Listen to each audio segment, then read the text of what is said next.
Programme में मथे वेठल दोस्तन शुरू कयूं था, पर तरतीब थोड़ी हेठ मथे थिए थी, कंहिं दोस्त खे वञिणो आहे।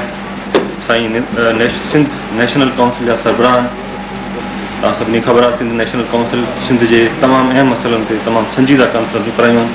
असांजी ख़ुशकिस्मती आहे जो खाबीदो जो ही बुज़ुर्ग असां वटि हिते आयो आहे। खेनि अयाज़ जे नसीहतुनि सां सॾियां थो। धरती छा छा दान करे वई, पोख ॾेई इंसान करे वई, तूफ़ाननि में कुॾंदे कुश्ती साहिल खे हैरान करे वई, इश्क करश मां ॾेखारियल दिलि कुफर मथां ईमान करे वई। साईं हुसैन बख़्श थेबो साहब, तव्हांजी गुज़ारिश आहे एतिरियूं ज़ोरदार ताड़ियूं वॼायो।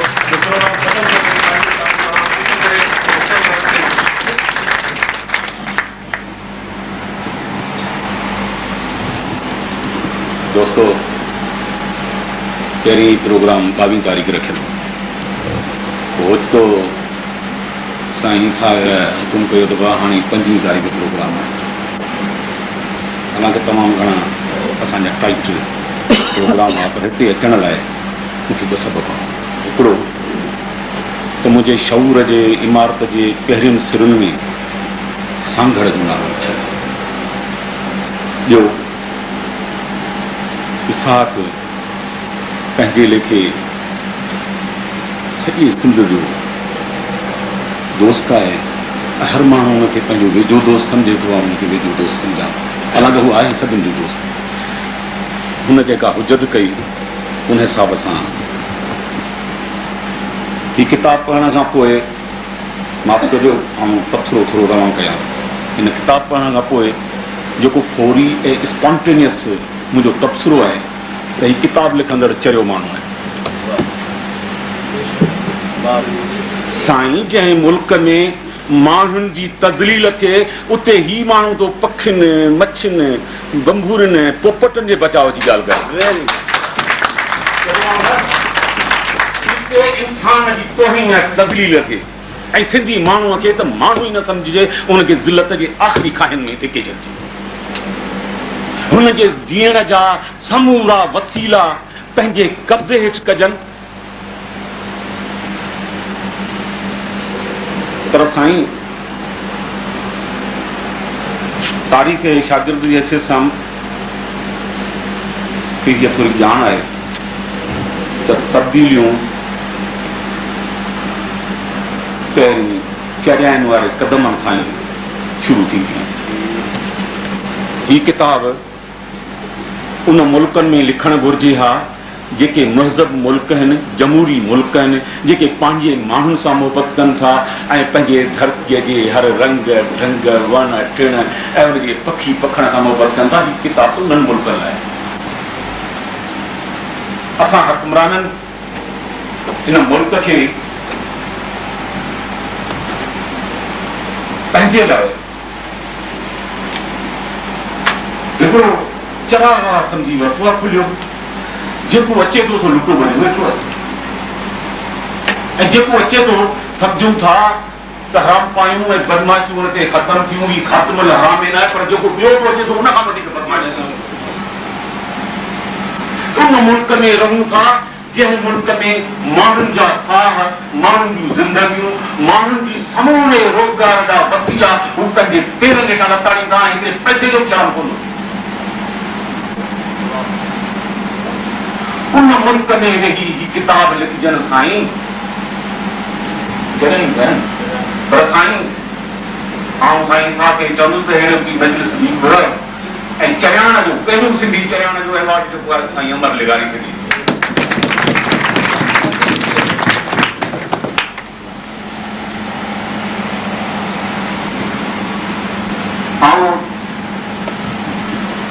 सोवियत यूनियन जे उरूज जे दौर में यूरोप जे टिनि मुल्कनि, ॿ मुल्क सोवियत असर में हुआ, पाण चेकोस्लोवाकिया ऐं हंगेरी, ऐं टियों मुल्क ऑस्ट्रिया। टिनी मुल्कनि जे विचां डैनूब नदी गुज़रंदी हुई। टिनी मुल्कनि गॾियल मुआहिदे तौरु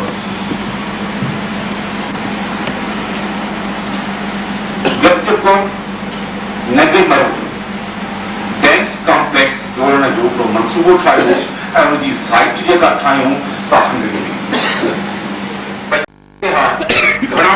ऑस्ट्रेलिया के सरमाएदारनि जा हुआ उन ज़हन मां पैदा थी बिजली उन्हनि पंहिंजे कारखाननि लाइ घुरी थी ऐं कुझु हिसो उन्हनि जो जेको आहे सो जेको सरवेता अदा कयो ऐं बाक़ी कुझु हिसो जेको आहे सो उन्हनि खे अदा कयो। जॾहिं अपनी शानदार ख़त्म किया जमहूरियतुनि जी थधियूं हवाऊं हीरूं मिलण लॻी यूरोप जे मशरक़ी यूरोप जे अंदरि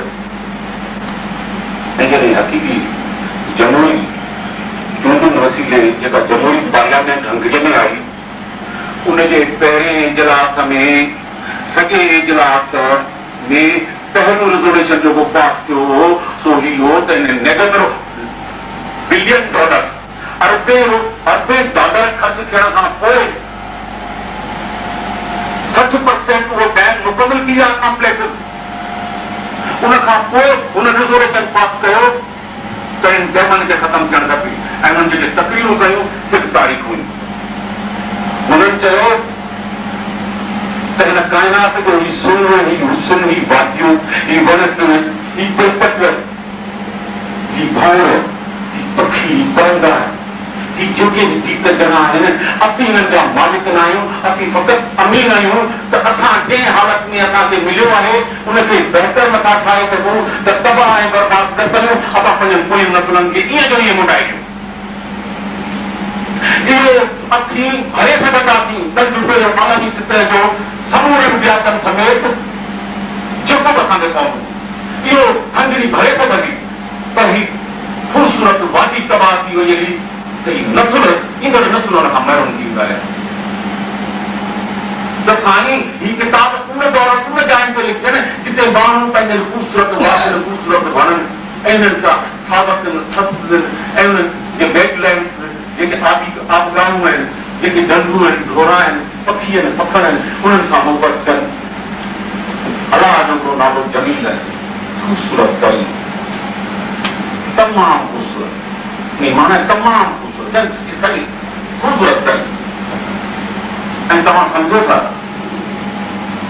त ख़ूबसूरत तरीन ख़ालिक जी तख़लीक़ का बेकार हुई बेमक़सद हुई उनजी हर शइ बामफ़हूम ऐं बामक़सद ऐं उनजी हिन काइनात जी जेका बि हिन ज़मीन जी जेका बि माहौल जी शइ आहे उहा इंसानियत जे बका जे लाइ क़ाइम ऐं दाइम रखी वई आहे।